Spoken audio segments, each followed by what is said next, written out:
Paano nga ba natin mabibigyan ng mas malakas na boses ang mga nakatatanda sa ating bansa? May makakasalamuha ka, may makakausap ka na madadagdagan yung kaalaman mo kahit na ba matanda ka. Kailangan pa rin ng studies. Kailangan pa rin matuto.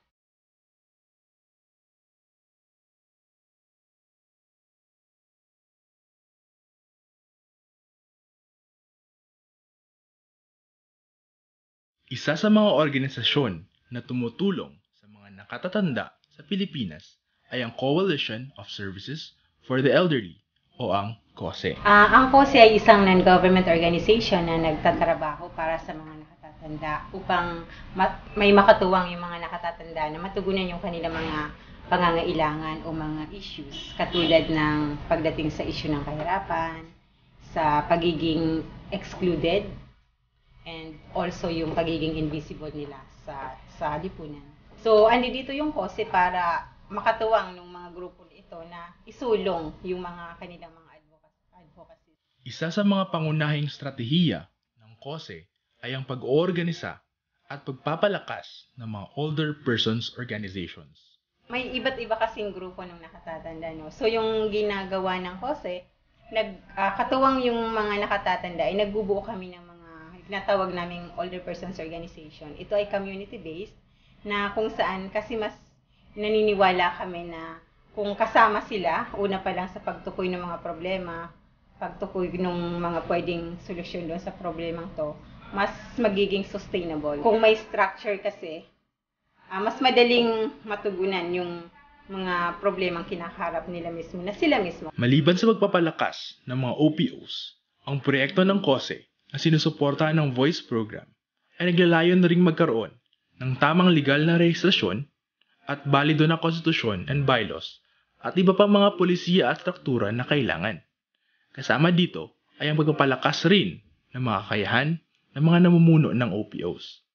May mga magagandang resulta itong naidulot at isa sa mga ito ay ang pagkakaroon ng magandang feedback loop para sa mga elderly at ang mga namumuno. Yung nag-survey sa barangay, doon nakakuha kami ng mga iba't ibang problema na iyon namang problema ngayon, ipinasa namin kay Mayor para mabigyan naman ng solusyon. Nagkaroon pa rin kami ng planning sa mga bawat senior assistance barangay center na mag-provide kami ng help desk kung saan ay yung mga problema sa barangay idadalhin doon sa help desk ng barangay and the help desk ng barangay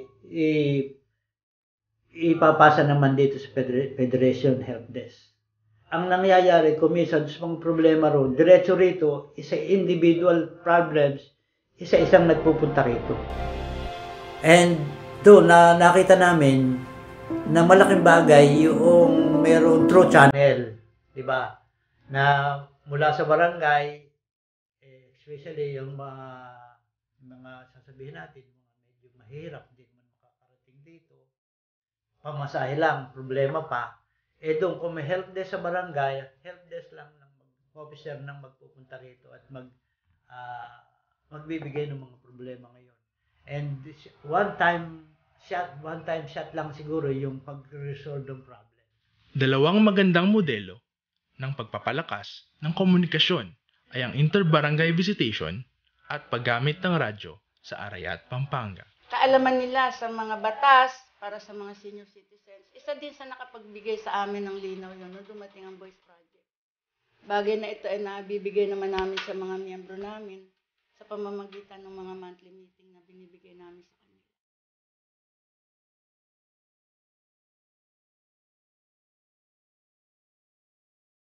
Nagpapasalamat ako sa COSE Voice Project na ngayon ay ako ay napasama sa isang programa na minsan hindi ko inisip, minsan hindi ko pinangarap na ako ay mapasama sa isang media katulad ng radio. Sa kasalukuyan, bagamat ngayon ay nahinto dahil lahat kami ay busy at kulang kami ng mga volunteer, ito ang tinatawag na radio broadcasting. So sa pamagitan ng COSEC, Kami ay pinag-training, nagkaroon kami ng orientation sa radio broadcasting at ako ngayon ay ginawang regular host sa programa ng sa radio station ASF 91.9 Bright FM. Nung una, iniisip ko, kaya ko ya ito dahil hindi ito ang linya ko. Kinakabahan pero excited. At kung mangyayari ito, hindi lang ako kaya mapapasama dahil baka ako kamali, lalo na itong live at pwede rin panuorin sa Facebook. Ito yung iniisip ko. Baka ako ay pagtawanan lang dahil hindi ako nag-aral ng journalism. Pero sa pamamagitan ng orientation na ibinigay ng KOSE, lumakas ang aking loob. Sa tulong ng KOSE at ng proyekto, nagkaroon na rin ng oportunidad ang mga nakatatanda na mismong makausap at makatrabaho ang mga lokal at nasyonal na mga opisyal. Tingnan natin ang naging karanasan ng mga taga-Hagonoy, Bulacan. Karoon ka ng invitation kay Mayor na one time nga ay magkaroon kami ng kumustahan. Naging mabunga yung naging kumustahan namin kay Mayor. And at the same time, yung ibang mga barangay president na hindi naman masyadong malapit kay Mayor, naging malapit sila. Una namin din kasi ditong ginawa nung dumating yung Voice Project, yung paglalabi namin sa LGUs, sa Mayor, saka doon sa konsihal na nakakasakop ng komite para doon sa ating mga elderly. Nilabi namin yun. At isa na din doon sa pinagtuunan namin yung pagbubuo ng OCMC, pagkikreate ng PAC, Project Advisory Committee. Isa din yung sa pinagtuunan namin doon nung dumating ang Voice Project. So, po ninyo? Yes, oo. Ay, nung una, para kaming, baka gagawin natin doon. Baka ano-ano lang tayo doon, mag-usyoso lang. Eh, nung mapunta ako doon, at ano ba yung naramdaman ko? Iba. At least, parang I'm doing something for the others, for the seniors, Tapos nung maupo kami, tapos na-meet namin yung mga senador. Ang iba ang feeling, para bang, yung angat ka, na kahit pa paano pala may magagawa ko kung talagang gagawin mo, kung talagang susuporta ka. Ay, masaya.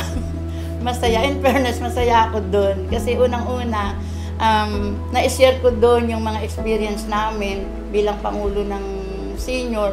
Yun nga, yung kahirapan ng pagpapaliwanag tungkol sa social pension, pagpapaliwanag doon sa mandatory PhilHealth. Ang pinaglaban natin doon para maisakatuparan sana at maisabatas yung ating bill sa Universal Social Pension.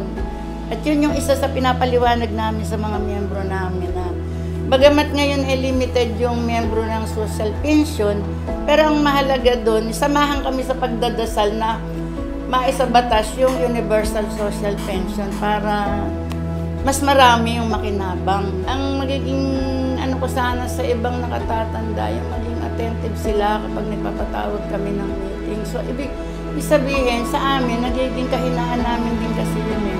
Yung halimbawa, nagpatawag kami ng mga meeting, iba talaga, hindi sila interesadong umattend, lalo na kung wala ka namang ibibigay. Parang yun yung nasa ng mindset nila eh. Yung pag nagpatawag kami ng meeting, may ibibigay ka. Bagay na mahalaga sana sa kanila para sila mabigyan namin ng sapat na impormasyon doon sa mga pangangailangan nilang dapat alam nila. Dapat maramdaman nila na tayo ay may mga problemang dumarating na kung saan sa pagkakaisa natin, magkakatulong-tulungan tayo. Kahit po tayo ay senior citizens na, meron pa po tayong magagawa. Meron po tayong maitutulong sa pag-unlad ng ating mga pamayanan, sa kaunlaran ng ating bayan. Usually kasi yung tingin natin sa mga nakatatanda ay parang mas burden ng ating society. Pero tingnan natin silang resource. Marami pa silang pwede may contribute sa development ng ating community at in general ng ating lipunan. So, i-maximize natin yung potentials na mayroon ng mga nakatatanda, yung kanilang experience, para mas mapaunlad yung buhay ng mga nakatatanda. Kasi lahat tayo papunta doon, lahat tayo tatanda.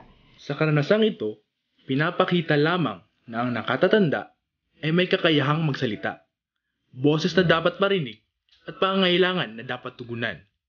Sila'y bigyan ng pagkakataon upang makamit ang totoong kahulugan ng pag-ahon mula sa kanilang sitwasyon.